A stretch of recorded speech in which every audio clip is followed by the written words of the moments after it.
There is a truth in America. Minister of Defense. The head of the highest authority. The military side of this country. He is not a general. Not someone in the military. It has to be civilian. Why is it so? The story of why at SAO the U.S. Secretary of Defense must be civilian. It stems from concerns about the power of the military in the country's political system and democracy. To understand this story, let's go back in time. The early days of American independence. At the end of the 18th century, after gaining independence from Britain in 1776, the United States has become a country with many lessons from the monarchies and the autocracy of the military that they've seen in Europe. Founding fathers in the United States. There are famous people there, like George Washington. They know the power of the military, but also deeply aware that the military could become a major threat if it's not tightly controlled by the civil forces. Why is it simple? Let the military hold too much power. This could lead to military dominance in government, or it's worse than coups, as has happened in many countries. That's why after the American Constitution, the Founding Fathers decided that the President, the head of the civil administration, he will be the Commander-in-Chief of the Armed Forces. This ensures that major military decisions must be made by a citizen elected by the people, and not by military officers. This is the principle of civilian control over the military. This sounds obvious today, but at the time, it's a pretty revolutionary idea. In Europe at the time, countries like France, Britain, or even Russia, they're all heavily dominated by the military. And the kings. They often rely on military force to maintain power.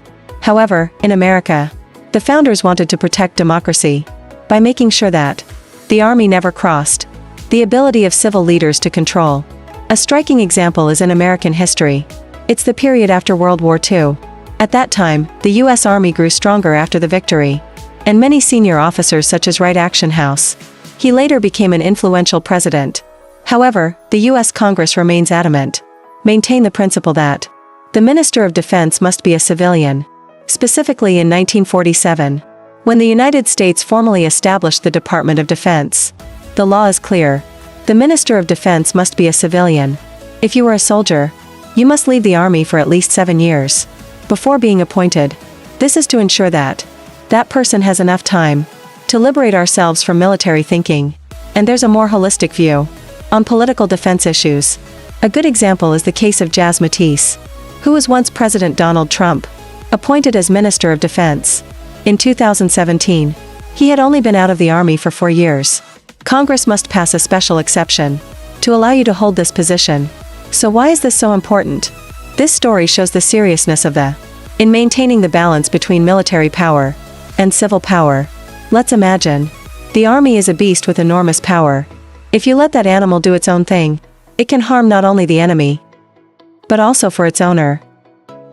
That's why the civil leaders, people elected by the people, like those who hold the reins for the army, always act to keep people in control through the government. Illustration figures show. Since the U.S. Department of Defense was established, all defense ministers are civilians or former military, except in a special case as mentioned. This ensures that strategic decisions, it's never been dominated by military forces.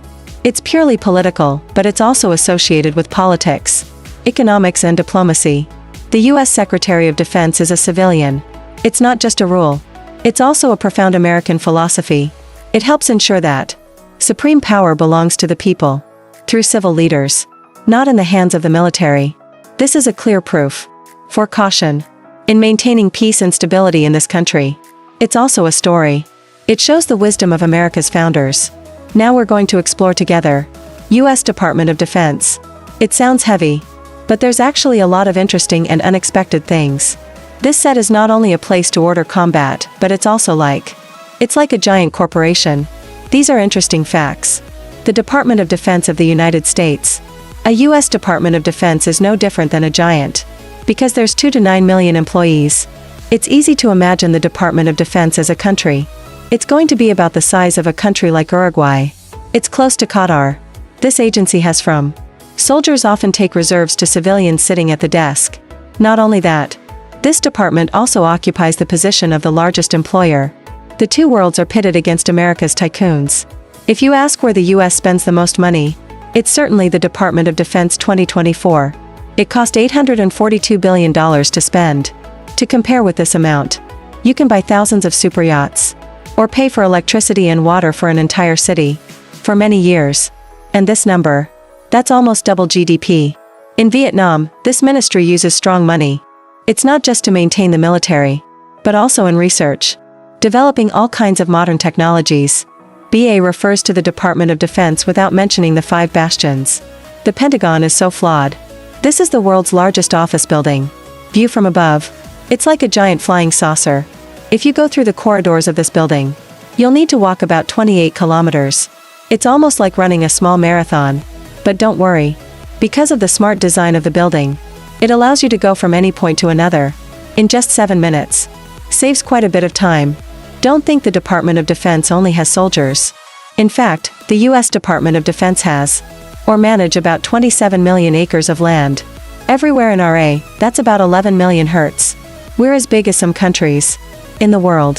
From bases in Europe, Asia to the remote islands like Yum. It holds a lot of strategic land. Years in addition to military roles. The Department of Defense is also a technology mogul, with super-enemy inventions. Research agency of the Department of Defense architecture. That's where the internet was invented. And without the internet, we don't have Facebook, YouTube or TikTok to surf every day. GPS is also from here.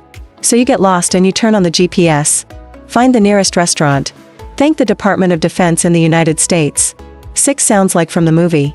It's a fiction, but the American Space Force actually exists. It's part of the Department of Defense. This unit was established in 2019, with America's mission to protect space.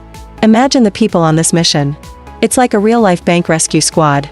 Satellite monitoring. Protection from the dangers of space. It is no surprise that the US Department of Defense is controlling the world's largest nuclear arsenal, with about 5,500 warheads. To imagine that only a fraction of these weapons are needed. It's enough to destroy the world a few times. But don't worry. These things are very, very tightly controlled. Only used in an emergency. 8. Listen to the Department of Defense. Everyone thinks about war. But actually, they're also very involved in humanitarian campaigns. For example, when the 2004 tsunami devastated Southeast Asia, the US military also provided rescue assistance, food aid and help hundreds of thousands of people. They're also involved in disaster relief, earthquake in Haiti, or floods all over the world. The 9 departments of defense are employers. Number 1 in the world. And at that scale, if you work in, you will definitely have the opportunity to experience the culture. The company is extremely special. 10 fantasies of running the US Department of Defense. It's like a giant airplane, that the driver will have to be extremely focused. It's not just the military inside the machine. There's thousands of civil servants, the scientist, technology experts and a host of other small agencies. They all coordinate to make sure America is in a position, be ready for any situation. Summing up, the US Department of Defense is not just a military organization. It's also a giant, with influence far beyond military limits. From inventing world-changing technology, to global humanitarian assistance, or other details. This organization is a giant machine, with a variety of functions. It's an interesting combination of soldiers and scientists. Thanks for your interest. Follow this story.